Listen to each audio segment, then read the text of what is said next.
আজ আমি একটা সম্পূর্ণ ভিন্ন স্বাদের রেসিপি শেয়ার করতে চলেছি। নমস্কার বন্ধুরা, রূপা সিম্পল অ্যান্ড ডেলি লাইফে আপনাদের সবাইকে অনেক অনেক স্বাগত। আলু পোস্ত তো আমাদের বাঙালিদের একটা ফেভারিট রেসিপি। তাছাড়াও বিভিন্ন সবজি দিয়েই আমরা পোস্ত রান্না করে খাই।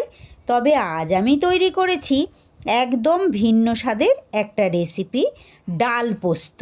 দারুণ স্বাদ এই রেসিপির। গরম ভাতের পাতে আর অন্য কিচ্ছু লাগবে না, অতি অনায়াসেই খাওয়া হয়ে যাবে শুধুমাত্র এই রেসিপি দিয়েই। তাহলে চলুন শুরু করি আজকের এই অসাধারণ লোভনীয় রেসিপিটি। আশা করছি আপনাদের প্রত্যেকের ভালো লাগবে। ডাল পোস্ত তৈরি করার জন্য এখানে আমি একটা বাটিতে ছোট চায়ের কাপের 1 কাপ মুসুর ডাল নিলাম, আর ওই কাপেরই 1 কাপ নিয়ে নিলাম মুগ ডাল। আপনাদের পরিবারের সদস্য সংখ্যা অনুযায়ী আপনারা ডালটা নিয়ে নেবেন। আমি এখানে 2 রকম ডাল নিয়েছি। ডালটাকে আমি খুব ভালো করে জল দিয়ে বেশ কয়েকবার জল দিয়ে আমি পরিষ্কার করে ধুয়ে নেব। খুব সুন্দর করে আমি ডাল ধুয়ে নিয়েছি। এবার এইদিকে আমি কড়াইতে জল গরম বসিয়ে দিয়েছি। আমি এখানে 2 রকম ডাল নিয়েছি বন্ধুরা। আপনারা চাইলে কিন্তু শুধু এখানে মুসুর ডাল বা শুধু মুগ ডাল দিয়েও কিন্তু করতে পারেন এই রেসিপি, তাতেও কিন্তু খেতে খুব ভালো লাগবে। তবে 2 রকম মিশিয়ে করলেও কিন্তু ভীষণ ভালো হয় খেতে। বিভিন্ন রকমের সবজি দিয়ে তো আমরা সব সময় পোস্ত খাই, আর আলু পোস্ত তো একদম বাঙালির একটা শ্রেষ্ঠ রেসিপি, সেটা তো আপনারা জানেন।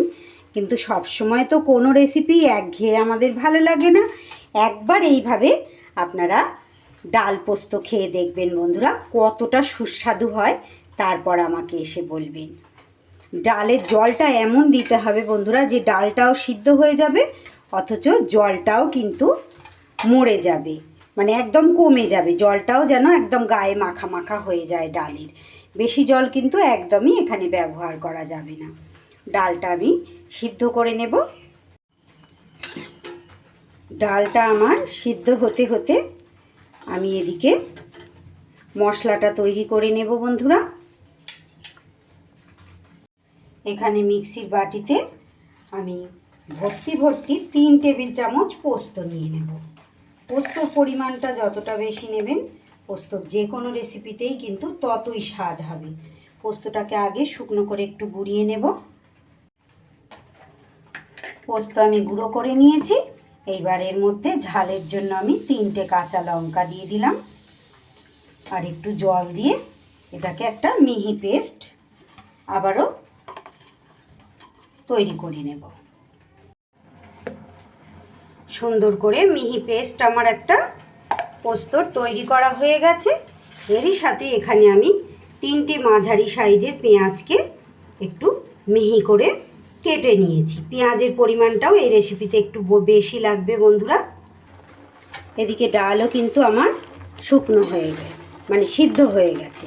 জলও কমে গেছে, ডালও সিদ্ধ হয়ে গেছে। এবার এটাকে আমি একটা পাত্রে ঢেলে নেব। ডালটা আমি একটা বাটিতে ঢেলে নিয়েছি। এদিকে আমি গ্যাসে কিন্তু কড়াইটা পরিষ্কার করে আবার বসিয়ে দিয়েছি। এইবার কড়াইয়ের মধ্যে আমি 2 টেবিল চামচের মতো সর্ষের তেল দিয়ে দিচ্ছি। এই রেসিপিটা অবশ্যই আপনারা সর্ষের তেলে করবেন বন্ধুরা, দারুণ হয় খেতে।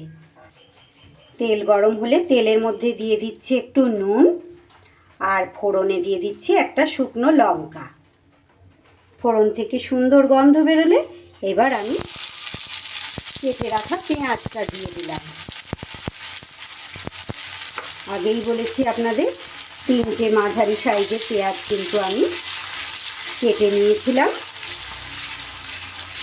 পেঁয়াজটা একটু বেশি হলে খেতে কিন্তু দারুণ স্বাদ হয়।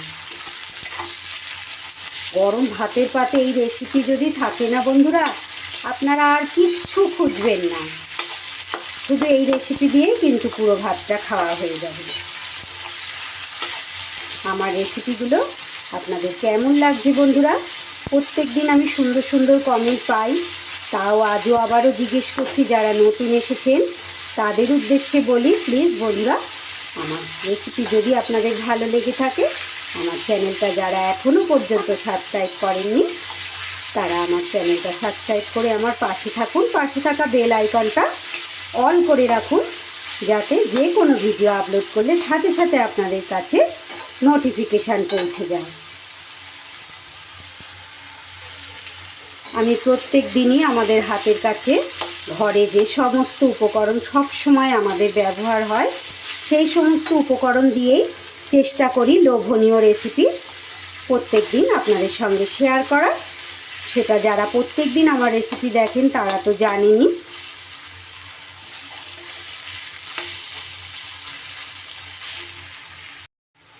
পেঁয়াজটা কিন্তু আমার বেশ লাল লাল ভাব হয়ে গেছে ভাজা।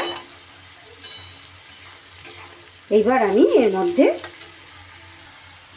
সিদ্ধ করা ডালটা দিয়ে দেব। ডালটা যদি আরও জল কম দিয়ে সিদ্ধ করা যেত বেশি ভালো হতো বন্ধুরা।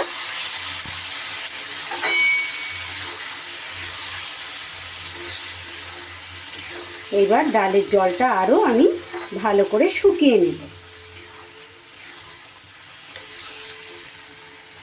এবার আমি এর মধ্যে দিয়ে দেব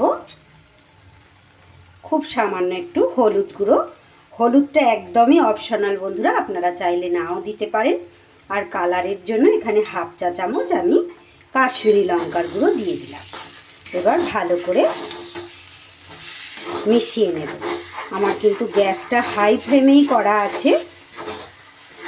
ডালটা এই যে নিচে একটু লাগা লাগা হয়ে যাচ্ছিল, এতে কোনো অসুবিধা নেই, এটা আস্তে আস্তে উঠে যাবে। খুব ভালো করে নাড়িয়ে দেব। হলুদ আর লঙ্কা গুঁড়ো কিন্তু খুব সুন্দর আমি ডালের সাথে মিশিয়ে দিয়েছি। আপনারা যারা মিষ্টি মিষ্টি খেতে পছন্দ করেন আপনারা চাইলে কিন্তু একটু চিনি এতে ব্যবহার করতে পারেন। আমি একদমই চিনি ব্যবহার করব না। এইবার দিয়ে দেব এর মধ্যে বেটে রাখা পোস্তটা।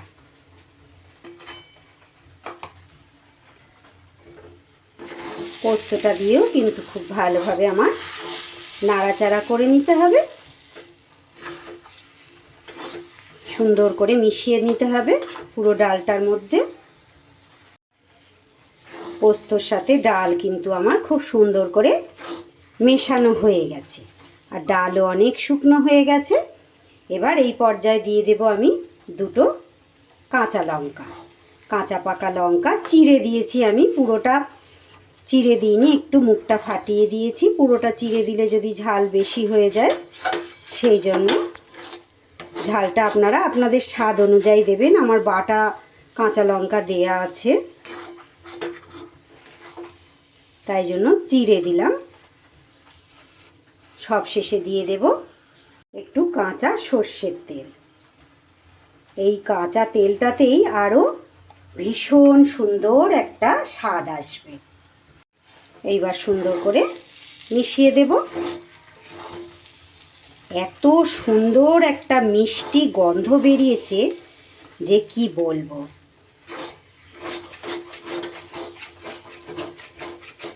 যে সকল বন্ধুরা এতটা সময় ধৈর্য ধরে আমার সঙ্গে থেকে আমার রেসিপি দেখছেন তাদের সকলকে জানাই অসংখ্য ধন্যবাদ, অনেক আন্তরিক শুভেচ্ছা আর ভালোবাসা।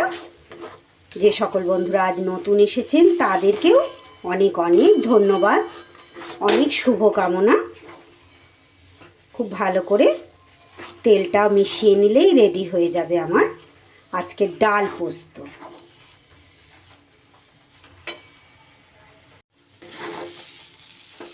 খুব সুন্দর করে দেখুন বন্ধুরা, কড়াই থেকে আমার ডাল কিন্তু একদম আলাদা হয়ে যাচ্ছে। এইবার বুঝে নিতে হবে পুরোপুরি রেসিপিটা আমার হয়ে গেছে, একদম ভাজা ভাজা হয়ে গেছে।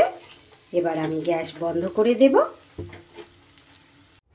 তৈরি হয়ে গেল আমার দারুণ লোভনীয় স্বাদের ডাল পোস্ত। এবার গরম ভাতের পাতে একটা কাঁচা লঙ্কার সাথে পরিবেশন করে দিতে হবে। আমার আজকের রেসিপি কেমন লাগলো বন্ধুরা একটা কমেন্ট করে জানিয়ে যেতে ভুলবেন না। আমার আজকের রেসিপি এখানেই শেষ করছি। আবারও ফিরে আসছি আগামী দিন এমনই কোনো নতুন লোভনীয় রেসিপির সাথে। ততক্ষণ আপনারা সবাই খুব ভালো থাকবেন, সুস্থ থাকবেন।